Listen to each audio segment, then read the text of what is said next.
Please adhere to YouTube selected guidelines before viewing the content of this video. I do not encourage or condone any products, actions, or behaviour shown in this video. All videos are produced in a safe, professional, and controlled environment. Do not attempt to replicate any actions performed during this video. All actions are performed by professionals. G'day legends, how you all doing today?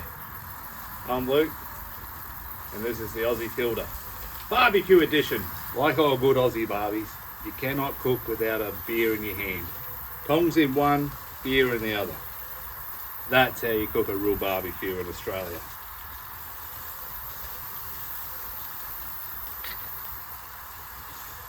Now normally if I was back in Australia there'd be a dirty big steak on here, but we do have the staple snag. No Aussie barbecue is allowed unless you have snags on the barbie. No matter where you are in the world, if you don't have snags on the barbie, you're not really barbecuing. You take it from any Aussie, there'll always be a snag on the barbie.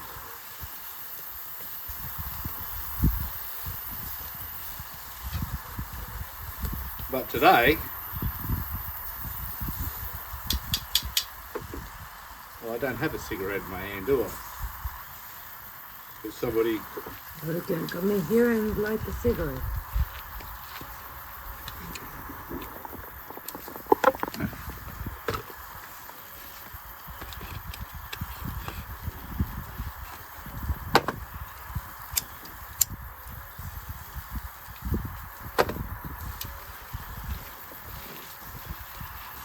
Barbecue must be attended at all times in this situation. Now, as you can see, I don't have a free hand to get my cigarette out of my mouth, so one has to go down. In this instance, because this barbecue is piping hot, it is my beer. Normally, the beer does not leave your hand. Everything's done with one hand, tongs and all that. Oh dear, and I've got a little bit crucified, that sausage. Look at him, he got a little bit too crucified, that one.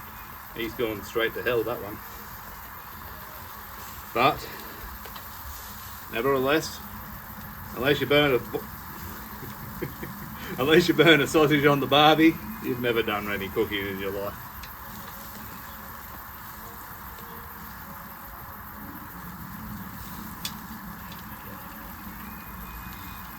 And then you multiply.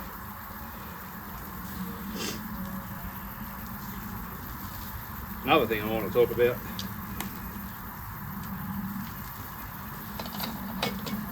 we'll just stick that down there for the time being.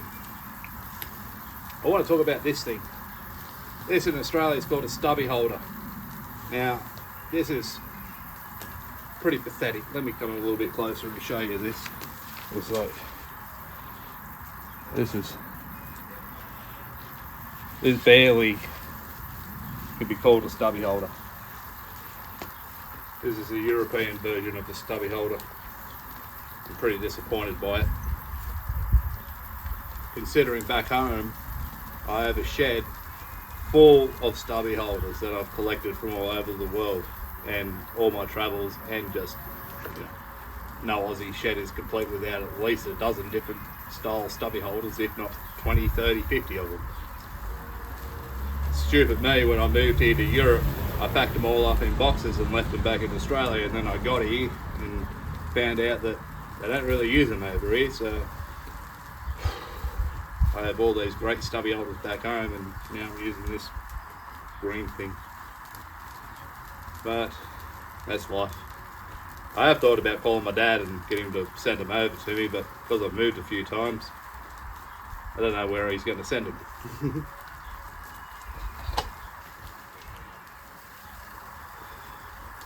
Shit, I think our barbecue's burning a bit here.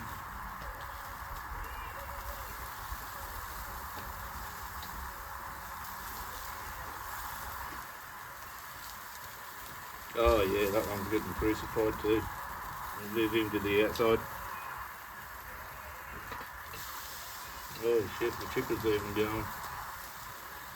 Oh. This is all going a bit pear-shaped, I tell you.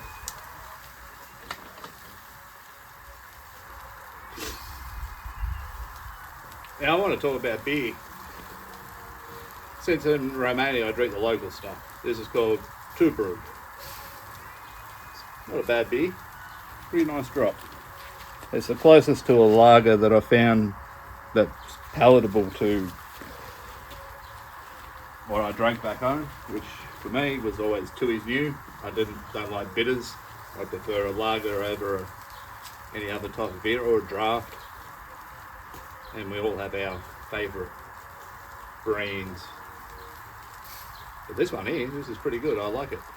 I don't drink that much these days. Not like 20 years ago when I would drink, but today I really only drink when I have a barbecue, because at the end of the day I'm still an Aussie and I really can't have a barbecue without having a beer in my hand. It just, they go together.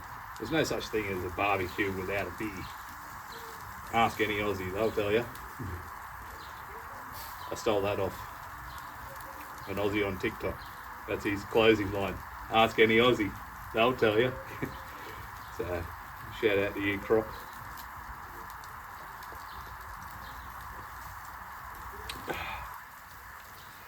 Here's another staple of an Australian barbecue. Always got your dog with you.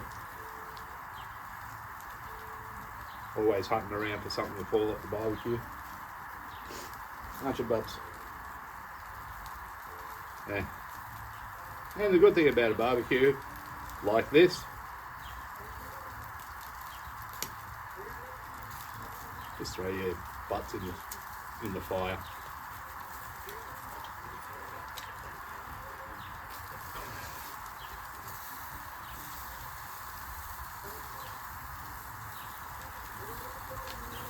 Anyways, I reckon this thing's just about cooked. Any longer and it's just going to be burnt to a crisp, so I'm going to start dishing up. Now, I cooked that barbecue at a way higher heat than I actually wanted to, which isn't my fault. My wife told me that it was ready to go, so I started putting meat on, and then, yeah, cooked a bit quicker than I wanted to, so I actually wanted to talk about what I put on this barbecue. These things here, these are my favourite things. They're called mish. It's a Romanian meat. I don't even know. You can get them in pork, beef. I don't know if they do them in chicken, but I know they do them in pork and beef. And I can't really explain the flavour, what seasoning they put in them. We just buy them pre-made. But they are absolutely delicious. I could eat these all the time. When I moved to Cyprus, the one thing that I actually did miss was eating mish. That's how good they are. That's chicken. It's a staple on just about any barbecue. Now what you don't see here, oh sorry, I already spoke about the snags. Of course, beer and snags on a barbie. It's just how it is. Now what is missing here is steak.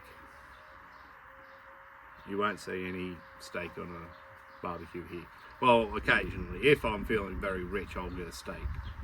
And that should clue you into the first reason why I don't have steak here. It's very expensive. They don't really have... The dog will get that, she'll chew on that later. They don't really have beef cattle here. They have dairy cattle, but they don't have beef cattle. They're more into pork and lamb or goat. More goat than lambs actually. And I do like goat. It's very delicious. I ate a lot of that in Cyprus. Lots of goats in Cyprus. So today's barbecue, and well, you might be asking what's in here. Potatoes. Just some spuds thrown in the coals. I'll put some butter on that later and some, well, I like chili sauce, so I'll put a bit of butter, chili and cheese. Kind of like Spudman in the UK. That's all those are. I like a spud on a potato. Oh. Fancy that, spud on a potato. Spud on a barbecue, just in the hot coals. So that's virtually what our barbecue is going to be today. We got some snags, we got some chicken, we got some mish. Maybe questioning the size of my barbecue just over there that you saw me cooking on, it only comes up to my knees. Well, yes, it is small. But it does the job, and there's only two of us. I don't need a bigger one for now.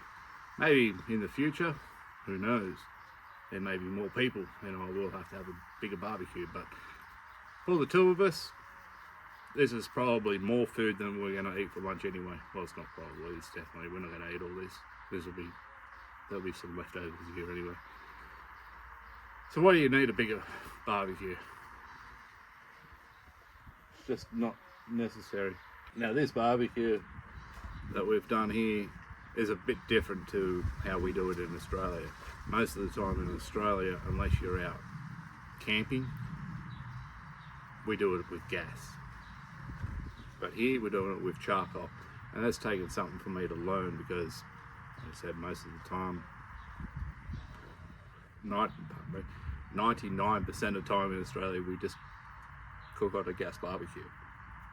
So it did take me a little bit of time to get used to cooking over hot coals. And as you've just seen today, I didn't time this over very well.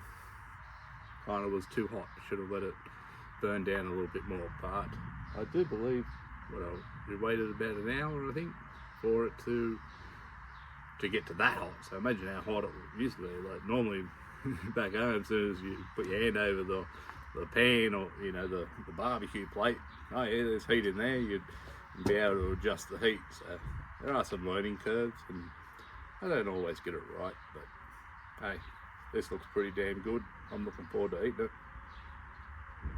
And this is it. There'll be no salad going with this barbecue. We're carnivores in this family. We only eat meat. Especially my wife. She's a meat eater. Aren't you, my love? You're a meat eater. She doesn't want to be involved in this video. She's actually calling time on it. She's hungry. She can smell the barbecue. She wants to eat it. So we'll call it a day there. Thanks for watching, and this is an Aussie's version of a European barbie. Cheers.